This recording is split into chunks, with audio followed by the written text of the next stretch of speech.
you know that DRC mines are in DRC, it's unlocked countries. It's very difficult to access the sea.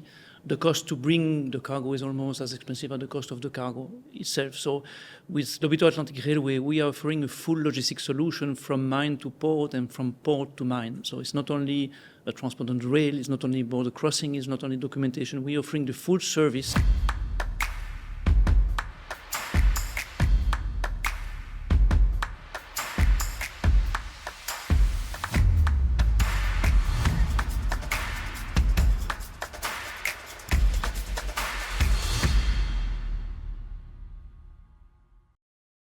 Africa's mining future is increasingly shaped not only by what lies beneath the ground, but by how efficiently, securely, and sustainably those resources reach global markets.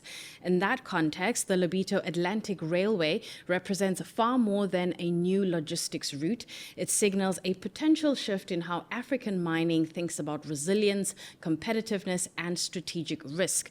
Today, we unpack what the Lobito Atlantic Railway really changes for African mining with Nicolas Gregoir. Nicolas, thank you so much for your time. I was reading a little bit about the Atlantic Railway, and I'll read one sentence here in terms of how it's described. It's described as a strategically transformative rather than simply logistical. From your perspective, what fundamentally changes in African mining when logistic corridors like Lobito move from aspiration to reality? Yes, indeed. You know that DRC mines are in DRC, it's unlocked countries. It's very difficult to access the sea. The cost to bring the cargo is almost as expensive as the cost of the cargo itself. So with Lobito Atlantic Railway, we are offering a full logistics solution from mine to port and from port to mine. So it's not only a transport on the rail, it's not only border crossing, it's not only documentation. We're offering the full service and at an acceptable cost for the clients. Safe operation, reliable operation with less cargo handling. We don't change the cargo at the border. It goes really from the mine to the port and then to the ship to the final destination. We have mining executives here at the Mining Indaba who are constantly having to make long-term capital decisions, and at the same time they have to deal with supply chain volatility and perhaps even geopolitical pressures. How should logistics corridors like Lobito change the way mining companies or executives view the ideas of resilience around route optionality and perhaps even risk? In fact, we've got the same vision because our shareholders, we are investing, we've got a concession contract for 30 years. We are investing a lot of money to maintain and to upgrade the infrastructure. So we are also creating a new corridor that will last for the next 30 years. So we've got the same vision. We want to bring the cargo to the port, to the final destination, and again to do that safely at an acceptable cost for the client. So we've got exactly the same vision as the mining operators. I'm sure there are many who, after this conversation, are going to be very interested in what you're doing, particularly around that. How does an Atlantic-facing corridor change the competitiveness of the Copperbelt?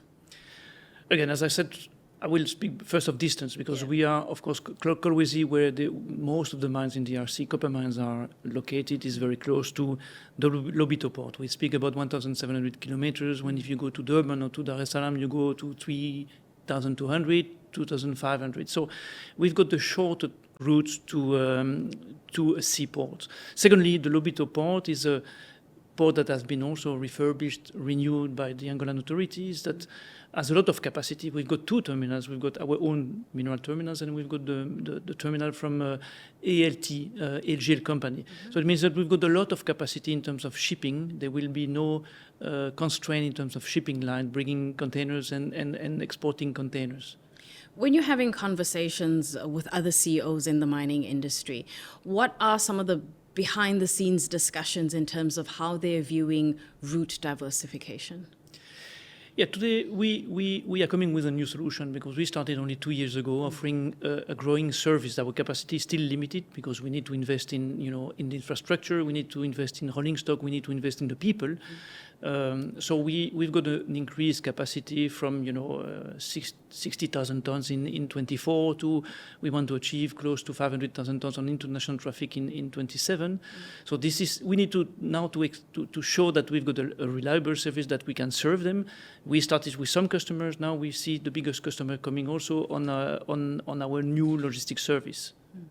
I was looking at the Mining Indaba program, and you spoke on a panel discussion that was looking at shorter, smarter trade railways. What does partnership look like in that context? How do you view it? Look, during the panel, we were discussing also with customers. Kamoa-Kakula and Glencore, they were also participating to the discussion. We all know that the challenge is logistics. We know that we need to bring the cargo safely to the port as fast as possible. That's important for the client, for the traders. So that's what we are looking at when we're discussing with the client.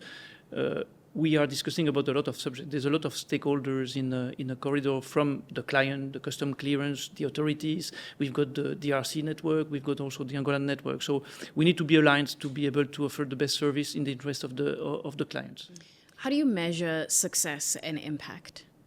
We've got two main KPIs that we are looking at. The first one is relating to the client interest, which is the time between the cargo is leaving Kolwezi until the time is arriving in Lobito. That's very important for the client. We are already doing between 6 or 7 and 8 days now, depending on the trains. That's the first one for the client. The second one is more on our side, is more the utilization of our assets, of the full train. So we're looking at the full cycle time of the train from Lobito, going to Kolwezi to be loaded, coming back to Lobito. And now we're speaking about around 25 days for the full cycle time. Many of the executives who sat right where you're sitting across the table from me have all highlighted the importance of partnerships and collaborations, especially over the past couple of days of the Mining Indaba. Where are we needing to focus a little bit more when it comes to partnerships and collaboration? If you had to look at the entire industry, the entire ecosystem, where do we still need to emphasize that partnership, that collaboration? We see today on the corridor two main issues. The first issue is the infrastructure on the DRC side, which we try to solve on a short term on our side in collaboration with the SNCC, the state-owned railway. But on the long term, there's a lot of discussion between the World Bank, the DFC, the lenders to make some major investment on the DRC side. The second aspect where we need to speak with the clients is the documentation, because the documentation depends mainly on the client and not on LAR, not on the transport company. And this is very important because with the documentation, more efficient documentation will make the transport much more efficient and much less costly. Is that relatively easy or slightly challenging to implement? How are you seeing it? I think that we are now at the right time, because everyone is speaking about the Lobito Corridor. The logistics is a real challenge. We are coming with a very nice solution and very effective solution. So now discussing with the client is quite easy, and they're ready to come on the table to discuss with us to see what would be the most efficient way to deal with all these challenges that we still have. A little bit earlier on, I asked you about how you measure success and that impact. When you and I have a conversation in the next couple of years, what will give you that confidence that what you and I have just discussed is starting to change and things are starting to improve? What will be that one thing that you're going to be paying attention to? Would be paying attention to, of course, the increase of the volume. That will be one of the key indicators. We want to bring value to the client, bring value to the two states where we are operating. So the increase of the volume, offering a reliable, safe, and environment-friendly service would be really our key indicators, including the value that we bring to our shareholders. Nicolas, thank you so much for your time. For more insights, you can go to miningindaba.com.